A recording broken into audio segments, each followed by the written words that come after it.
Hello guys, how are you? कैसे हैं आप?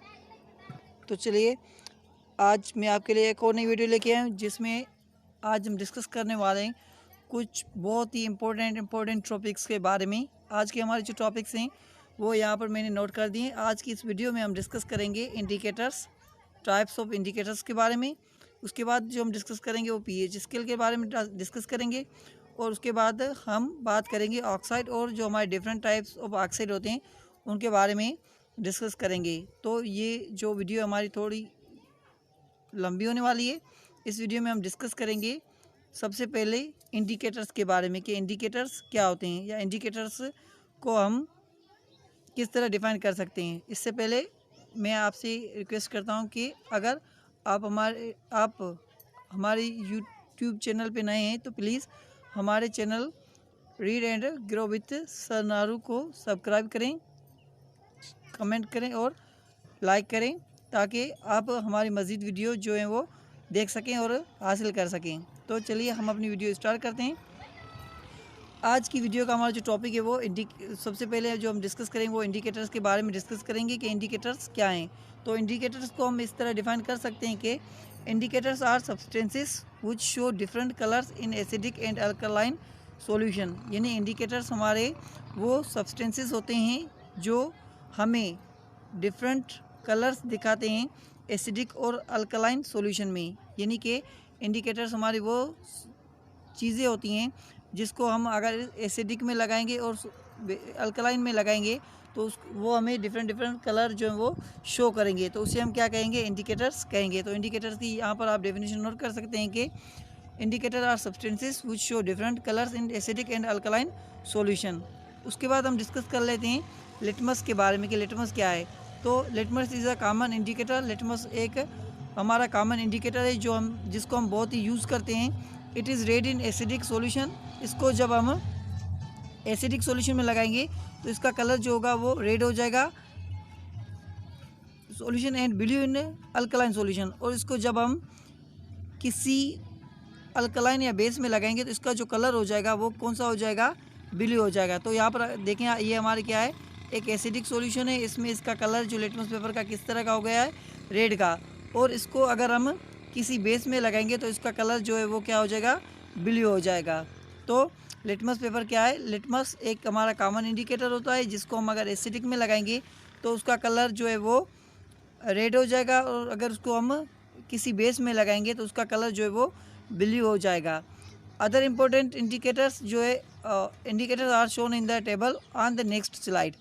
हमारे कुछ और भी इंडिकेटर्स होते हैं, इंडिकेटर के टाइप्स होते हैं जो हमने जो नेक्स्ट हमारी स्लाइड है उस पर हमने लिख दी है, उसके बारे में हम डिस्कस करेंगे। तो सबसे पहले जो हम इंडिकेटर की बात करेंगे वो हमारा मेथाइल ऑरेंज है। इससे पहले मैं आपको बताता चलूँ कि हम इस जो हमारी ये स्लाइड है इसमें जो डिस्कस करेंगे इंडिकेटर्स और उनका एसिडिक में जो कलर होगा उसके बारे में, और वो कलर किस पीएच के लेवल पे होगा या किस पीएच की पॉइंट पे चेंज होगा वो उसके बारे में डिस्कस करेंगे। और उसके बाद हम डिस्कस करेंगे कि अगर उस इंडिकेटर को हम बेस में लगाएंगे या अल्कलीज में लगाएंगे तो उसका कलर जो है वो कैसा हो जाएगा। सबसे पहले हम डिस्कस कर रहे हैं मेथाइल ऑरेंज के बारे में।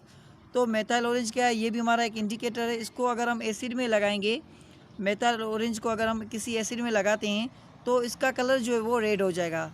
ये रेड कब होगा? जब इसकी पीएच की जो वैल्यू है वो 4 होगी। और अगर इसी मेथाइल ऑरेंज को हम किसी बेस में लगाते हैं या किसी अल्कलीज में लगाते हैं तो इसका कलर जो होगा वो येलो हो जाएगा। उसके बाद हम जो डिस्कस करेंगे वो लिटमस पेपर के बारे में डिस्कस करेंगे। तो लिटमस पेपर को अगर हम किसी एसिड में लगाते हैं तो उसका कलर जो है वो भी रेड हो जाएगा। कब रेड होगा? वो रेड होगा जब उसकी जो पीएच है वो 7 होगी, और ये ब्लू हो जाएगा किसी बेस में। उसके बाद हमारा जो नेक्स्ट कॉमन इंडिकेटर है वो है फेनोपेथिलीन, और ये जब हम एसिड में लगाएंगे तो ये कलरलेस होगा, यानी इसका कोई भी कलर चेंज नहीं होगा, ये कलरलेस हो जाएगा। और ये कब होगा? जब इसकी पीएच वैल्यू जो होगी वो 9 होगी, तब ये कलरलेस होगा। और अगर इसको हम अल्कलीज में लगाते हैं तो इसका जो कलर होगा वो कौन सा हो जाएगा? पिंक हो जाएगा। तो इसमें हमने क्या डिस्कस किया, इस स्लाइड में हमने इंडिकेटर्स के बारे में डिस्कस किया। हमारे जो डिफरेंट या बहुत ही इंपॉर्टेंट इंडिकेटर्स होते हैं, मेथाइल ऑरेंज, लिटमस एंड फेनोपैथोलिन। तो अब हम डिस्कस करेंगे पीएच स्केल के बारे में कि पीएच स्केल जो है वो क्या है, पीएच स्केल को हम क्यों यूज़ करते हैं। आई होप कि आपको पहले से ही पता होगा, अगर नहीं पता तो हम इस वीडियो में डिस्कस कर लेते हैं। तो पीएच क्या है या पीएच स्केल क्या है। The pH of a solution tells us how acidic or alkaline a solution is. PH scale हमारी एक ऐसी स्केल होती है जो हमें किसी भी सॉल्यूशन में ये बताती है कि आपकी सॉल्यूशन जो है वो कितनी या कितना % एसिडिक है या कितना जो वो अल्कलाइन है, या हमारी जो सॉल्यूशन है वो कितनी एसिडिक है और कितनी बेसिक है या अल्कलाइन है, वो हमें बताता है पीएच स्केल। तो the pH is measurement of hydrogen in ion concentration in solution. PH क्या है, पीएच जो है, पीएच स्केल जो है वो मेजरमेंट है किसकी, हाइड्रोजन की किसी भी सॉल्यूशन की कंसंट्रेशन में। तो पीएच जो है उसकी जो रेंजेस होती हैं वो 1 to 0 to 14 होती है। यानी कि पीएच स्केल जो है उसकी जब हम रीडिंग लेंगे तो उसमें हमें टोटल जो है वो 0 से 14 तक नंबर्स मिलेंगे। The pH of a solution can be मेयर्ड with a pH meter. और पीएच किसी भी सॉल्यूशन की जो अगर हम मेयर करना चाहें तो वो पीएच मीटर की हेल्प से मेयर कर सकते हैं। तो पीएच स्केल के बारे में कुछ यहाँ पर हमारे लिए बहुत इंपॉर्टेंट टर्म्स हैं। The lower the pH the more acidic the solution is. अगर किसी सॉल्यूशन की पीएच जो है वो कम है, यानी कि 2 है, 3 है, 4 है या 5 है, 6 है, तो वो उसकी जो एसिडिक प्रॉपर्टी होगी या वो उसकी जो कंसंट्रेशन होगी एसिडिक, वो बहुत ही ज़्यादा होगी। The higher the pH the more alkaline the solution is. अगर किसी सॉल्यूशन की पीएच जो है वो बहुत ही ज़्यादा है, यानी कि अगर हम 7, 8, 9, 10, 11, 12, 13, 14 जैसे ही 7 से ऊपर जाएंगे तो उसकी जो बेसिक प्रॉपर्टीज़ जो होती हैं या अल्कलाइन जो प्रॉपर्टीज़ होती हैं वो बहुत ही ज़्यादा होती हैं। यानी कि अगर किसी भी सॉल्यूशन की पीएच जो है वो ज़्यादा होगी तो वो बहुत ही ज़्यादा बेसिक होगा या बहुत ही ज़्यादा अल्कलाइन होगा। उसके बाद एक और पॉइंट आप नोट कर लें, द पीएच 7 इज़ न्यूट्रल। अगर किसी सॉल्यूशन की पीएच जो है वो 7 है तो वो क्या होगी, न्यूट्रल होगी। यानी कि वो ना ही तो हमारी एसिडिक होगी और ना ही बेसिक होगी, वो क्या होगी, न्यूट्रल होगी। अगर हमारे पास कोई प्योर वाटर हो या डिस्टिल्ड वाटर हो, उसकी अगर हम पीएच फाइंड करेंगे तो उसकी पीएच हमें मिलेगी 7। Are sugar solution and most salt solution are neutral pH 7। हमारी जो डिस्टिल्ड वाटर होता है, शुगर सॉल्यूशन होती है या हमारे जो साल्ट की सॉल्यूशन होती है, वो ऑलमोस्ट जो उसकी जो पीएच की वैल्यू होती है वो 7 होती है। उसके बाद हमारे पास कुछ यूनिवर्सल इंडिकेटर्स होते हैं जो डिफरेंट वैल्यू पे जो हमें डिफरेंट कलर जो है वो दिखाते हैं। The universal indicators consist of a mixture of dyes वो changes its colours in different pH solution. हमारे यूनिवर्सल इंडिकेटर जो होते हैं उनमें क्या हुआ होता है कि हमारे जो डिफरेंट मिक्सचर या डिफरेंट जो कलर्स होते हैं या डाइस होते हैं, रंग होते हैं, वो उनमें मिले हुए होते हैं और वो हमें डिफरेंट कलर शो करते हैं जब पीएच की वैल्यू जो होती है वो डिफरेंट होती है।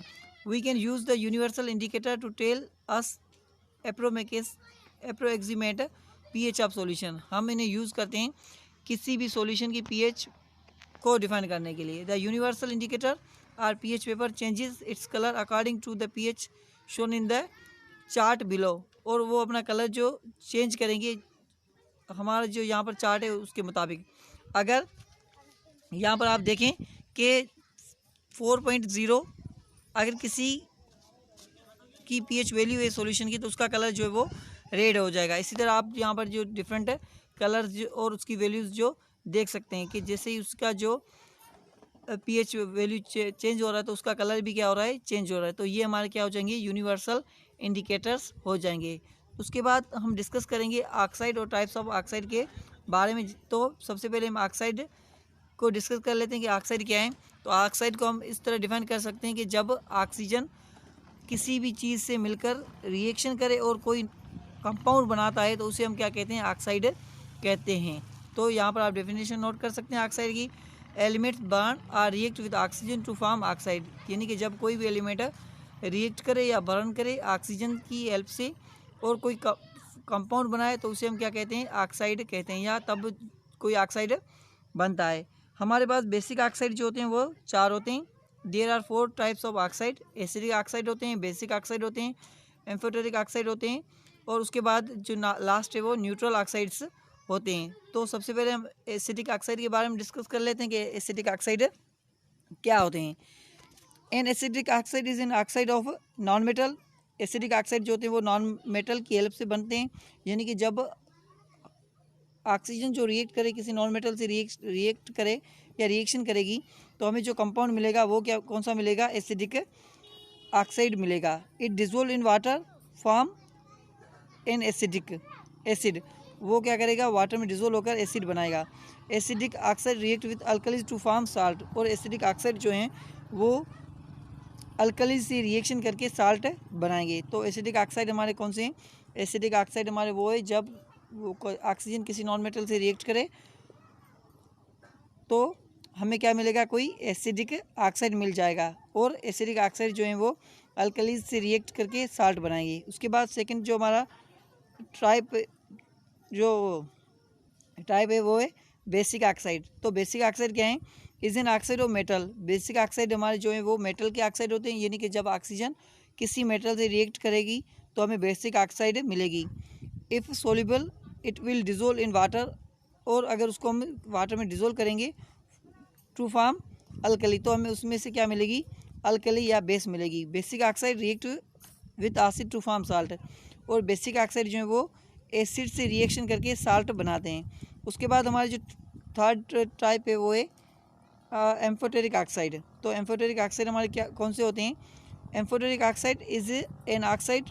एम्फोटेरिक ऑक्साइड हमारे वो ऑक्साइड होते हैं which can react with both acids and alkalies to form salt, जो एसिड और बेस दोनों से रिएक्ट करके हमें क्या देते हैं, साल्ट देते हैं, या जो साल्ट बनाते हैं, तो उसे हम एम्फोटेरिक ऑक्साइड कहते हैं। उसके बाद हमारा जो लास्ट टाइप है वो है न्यूट्रल ऑक्साइड। तो न्यूट्रल ऑक्साइड क्या है, neutral oxide does not react with इधर एसिड और अल्कलीज, यानी कि न्यूट्रल ऑक्साइड हमारे वो ऑक्साइड होते हैं जो ना तो अल्कलीज से रिएक्शन करे ना ही एसिड से रिएक्शन करे, तो उसे हम न्यूट्रल ऑक्साइड्स कहते हैं। तो यहाँ पर एग्जांपल से हमारे पास कुछ ऑक्साइड के तो टाइप हमने पहले ही पढ़ लिए हैं, 4 टाइप्स हैं। एसिडिक ऑक्साइड जो नॉन मेटल से मिलके बनते हों, बेसिक ऑक्साइड जो मेटल से मिलके बनते हों, एम्फोटेरिक ऑक्साइड जो एसिड और बेसिक से मिलके बनते हों, न्यूट्रल ऑक्साइड जो ना ही एसिड से रिएक्शन करे ना ही बेसिक से रिएक्शन करे या अल्कली से रिएक्शन करे, तो वो हमारे न्यूट्रल ऑक्साइड होते हैं।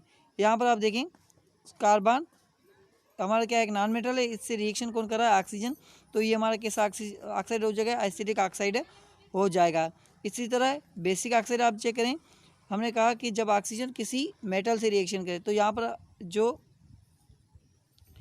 ऑक्सीजन है वो सोडियम से रिएक्शन कर रहा है, तो सोडियम हमारा क्या है कि मेटल है, तो ये सोडियम ऑक्साइड जो है वो हमारा बेसिक ऑक्साइड हो जाएगा। इसी तरह कैल्शियम ऑक्साइड को आप देखें, कैल्शियम हमारा मेटल है, ऑक्सीजन इससे रिएक्शन कर रहा है, तो कैल्शियम ऑक्साइड जो है वो हमारा क्या हो जाएगा, बेसिक ऑक्साइड हो जाएगा। इसी तरह एम्फोटेरिक ऑक्साइड हमने पढ़ा था जो एसिडिक और अल्कली दोनों से रिएक्शन करके जो हमें कंपाउंड बनाए तो या साल्ट बनाए तो वो हमारा क्या हो जाएगा, एम्फोटेरिक ऑक्साइड हो जाएगा। तो यहाँ पर आप देखिए aluminium oxide, lead oxide, zinc oxide, ये हमारे क्या हैं, एम्फोटेरिक ऑक्साइड हैं। इसी तरह न्यूट्रल ऑक्साइड वो ऑक्साइड होते हैं जो ना तो एसिड से रिएक्शन करे और ना बेस से रिएक्शन करे। तो यहाँ पर आप देखेंगे H2O CO यानी कि वाटर कार्बन मोनोऑक्साइड,